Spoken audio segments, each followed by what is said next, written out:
শাকিল, কি দেখছেন মূলত সেখানে? নেতাকর্মীরা তো সেখানেও আসার চেষ্টা করছেন, যদিও একটু নিরাপত্তা বলয়ের কারণে সেখানে নির্ধারিত যে জায়গা রয়েছে তার বাইরে নেতাকর্মীরা যেতে পারবেন না। তারপরেও সেখানে নিশ্চয়ই সব ধরনের প্রস্তুতি ইতিমধ্যে সম্পন্ন হয়েছে। আপনার মাধ্যমে জানাতে চাই দর্শকদেরকে বিস্তারিত। শাকিল, আমাদের সহকর্মী খোরা থেকে শুরু করে যাবতীয় যে কাজ সেটি রাতের ভিতরেই শেষ হয়েছে এবং এরপর এসএসএফ সদস্যরা তারা পুরো জায়গাটি নিজেদের নিয়ন্ত্রণে নিয়ে গেছেন। সেনাবাহিনীর সদস্যরা, পিজিআর সদস্যরা, অন্যান্য আইনশৃঙ্খলা বাহিনীর সদস্যরাও পুরো জিয়া উদ্যানের আশপাশে অবস্থান নিয়েছেন। একেবারেই নিশ্চিদ্র নিরাপত্তা ব্যবস্থা যেটাকে বলা হয় সেটি করা হয়েছে।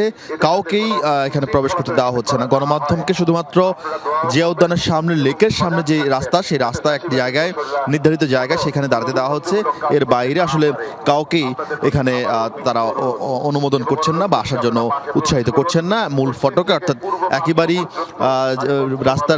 রাস্তার একেবারে মেন জায়গায়, মেন গেটেই সবাইকে বন্ধ করে দেওয়া হচ্ছে।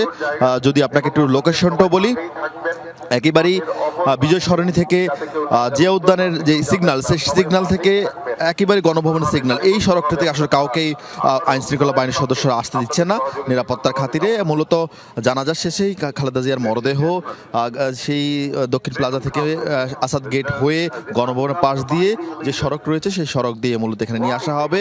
এবং এখানে আনার পর যেহেতু ভিতরে অ্যাম্বুলেন্স যাওয়ার সুযোগ নেই, আমরা দেখতে পাচ্ছি স্বরাষ্ট্র উপদেষ্টা জাহাঙ্গীর আলম, তাকে দেখতে পাচ্ছি তিনি ভেতর থেকে বের হচ্ছেন। সম্ভবত তিনি তার দেখভাল করে এসছেন এবং তাকে আমরা দেখতে পাচ্ছি। চেষ্টা করব তার সঙ্গে একটু কথা বলবার। স্বরাষ্ট্র উপদেষ্টা তিনি গতকাল রাতেও এসেছিলেন এক দফা, এখনও আছেন এবং তিনি বের হচ্ছেন। আমরা চেষ্টা করব তার সঙ্গে একটু কথা বলবার এবং যাবতীয় প্রস্তুতির বিষয় নিয়ে, এবং তিনি চলে যাচ্ছেন। আমরা একটু চেষ্টা করব তার সঙ্গে কথা বলবার।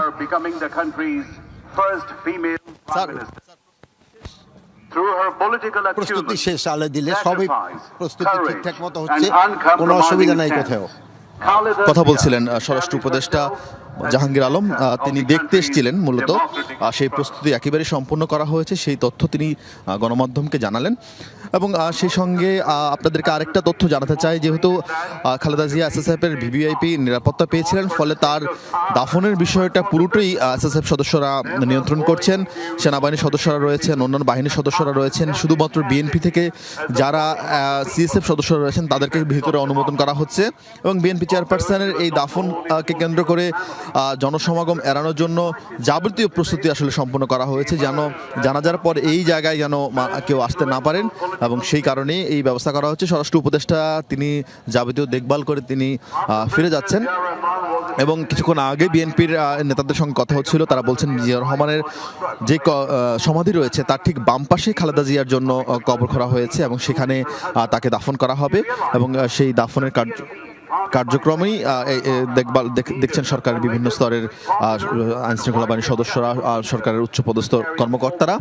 এবং পুরো জায়গায় আমরা সকালে আসার পর নেতাকর্মীদেরকে অনেকেই এখানে দেখেছিলাম, তারা শোকে মুহ্যমান, তারা এখানে এসে দাঁড়িয়েছিলেন। তাদের দীর্ঘদিনের নেত্রী, যার নেতৃত্বে তারা আন্দোলন সংগ্রাম করেছেন, ক্ষমতায় গিয়েছেন এবং এই বিএনপি চেয়ারপারসন বিএনপিকে নতুন করে জাগরণ তৈরি করেছিলেন। আপনারা জানেন যে বিএনপি প্রতিষ্ঠাতা জিয়াউর রহমান, কিন্তু তারপর বিএনপিকে জনপ্রিয় করা, জনভিত্তি তৈরি করার কাজটা কিন্তু বিএনপি চেয়ারপারসন খালেদা জিয়ার নেতৃত্বে হয়েছিল। তাই তিনি বাংলাদেশের আনাচে কানাচে বিএনপিকে ছড়িয়ে দিতে পেরেছিলেন। তিনি বাংলাদেশের আনাচে কানাচে বিএনপিকে শক্তিশালী সাংগঠনিক ভিত্তির উপর দাঁড় করাতে পেরেছিলেন। তার একক নেতৃত্বের কারণেই বাংলাদেশে বিএনপি তিনবার ক্ষমতায় এসেছিলেন, 2বার বিএনপি বিরোধী দলের চেয়ারে বসেছিল। বিএনপি চেয়ারপারসন খালেদা জিয়ার একক যেই নেতৃত্বের গুণেই আসলে সেটি সম্ভব হয়েছে এবং তার মাধ্যমেই সে কারণেই আসলে তিনি নেতা কর্মীদের কাছে এত জনপ্রিয়তা পেয়েছেন, সেটি দল মত নির্বিশেষে। এবং দর্শকদেরকে আরও একটু জানিয়ে রাখা ভালো যে কেন আসলে নিরাপত্তা বলয়টি এত কঠিন হয়েছে। আপনারা জানেন যে এই মাসেরই অর্থাৎ 2 ডিসেম্বর অন্তর্বর্তী সরকারের পক্ষ থেকে 3বারের প্রধানমন্ত্রী, সাবেক প্রধানমন্ত্রী খালেদা জিয়াকে অতি গুরুত্বপূর্ণ ব্যক্তি হিসেবে ঘোষণা করে অন্তর্বর্তী সরকার। এর মাধ্যমে তিনি আসলে এসএসএফ বা যে বিশেষ নিরাপত্তা বলয় সেটি আসলে তিনি পান।